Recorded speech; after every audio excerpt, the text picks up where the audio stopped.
person all your life if you don't know some of the great stories and great poems. Walt Disney.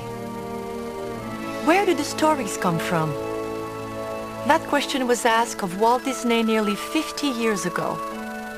As you explore this DVD edition of Beauty and the Beast, you'll discover a whole fascinating story behind the making of the movie. There's the original fairy tale written and published centuries ago. Did you know that versions of this tale, a beautiful girl in love with a beastly suitor, exist all over the world? Think about the Beauty and the Beast stories you might know. The story of Cyrano de Bergerac, the Hunchback of Notre Dame, the Phantom of the Opera. What about King Kong? Walt Disney himself tried to adapt Beauty and the Beast as an animated feature, twice. But what about some of the other classic Disney animated features? Where did those stories come from? As Walt himself said so many years ago, so on this program, we will try to answer in part this question. Potential story ideas exist all around us. Let's go backstage at the Walt Disney Studios. We'll see how inspiration can come from a classic fairy tale, a well-known book, an historical event, or a brand new idea. Between the pages and behind the scenes, we'll read between the lines and learn the story behind the story.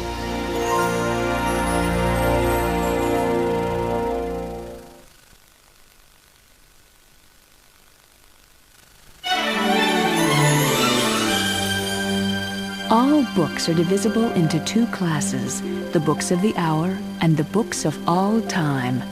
John Ruskin.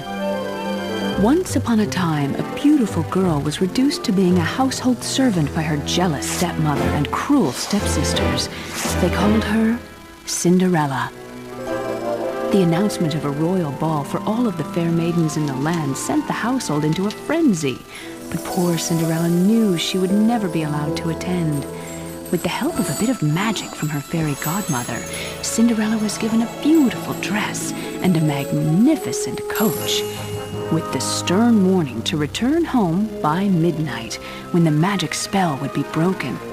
At the ball, Cinderella captured the attention of the handsome prince, and the two fell in love.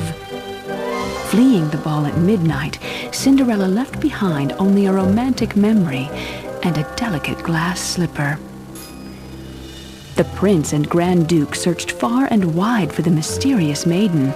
With the help of her friends and to the dismay of her jealous stepmother and stepsisters, Cinderella's true identity was discovered, and she and Prince Charming lived happily ever after. The origin of the story many of us know today as Cinderella can actually be traced back to a 9th century tale from China. The legend is known in almost every country around the world. There is a famous version from Scotland called Rashen Coady, an Italian Cat Cinderella, the Brothers Grimm's Ash Girl, even a Nigerian folktale called The Maiden, the Frog, and the Chief's Son. In fact, more than 1,000 versions of the Cinderella story have been recorded and catalogued worldwide.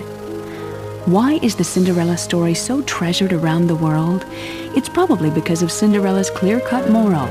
The way you act toward others creates its own reward, or sometimes its own punishment. Walt Disney based his film version of Cinderella on the most famous Western telling of the tale, French author Charles Perrault's Cendrillon, which was published in 1697 in his History of Tales from Times Past, a book that began the written history of the fairy tale. And that's the story behind the story.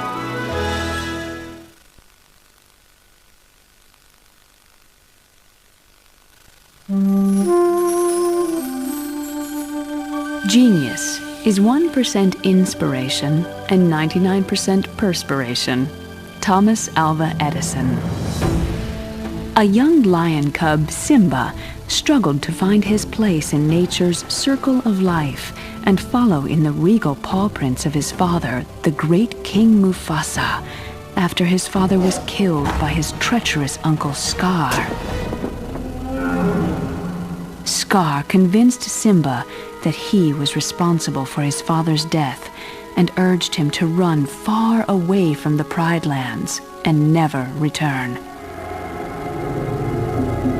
A frightened and guilt-stricken Simba fled into exile, where he was befriended by a wacky but warm-hearted warthog Pumbaa and his freewheeling meerkat companion Timon.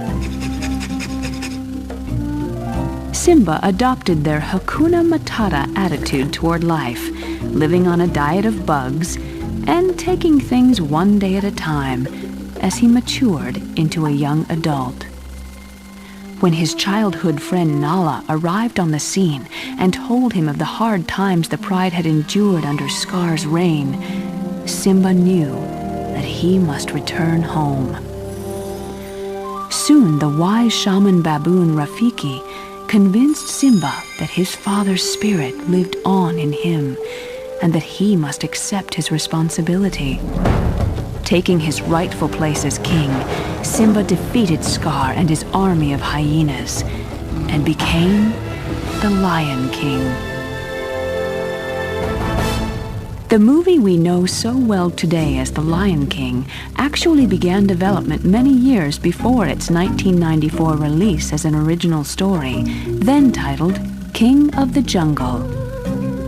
Knowing how beloved The Lion King is today, you might find it hard to believe that producer Don Hahn had trouble convincing artists at Disney to come on board to work on this new film.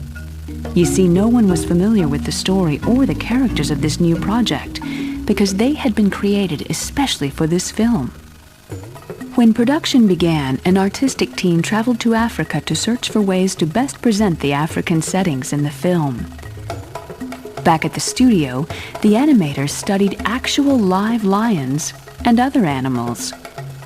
Computer-generated imagery was used to create the dramatic wildebeest stampede, an exciting visual highlight in the film, and a new level of sophistication for the art form. The Lion King became one of the most popular films of all time, and today the characters are as well known as if they had been with us for generations. The Lion King even inspired an imaginative and magical stage version, which won many awards, including the Tony Award for Best Musical. So you see, even a new and original tale can find its way into the fabric of our culture. And that's the story behind the story.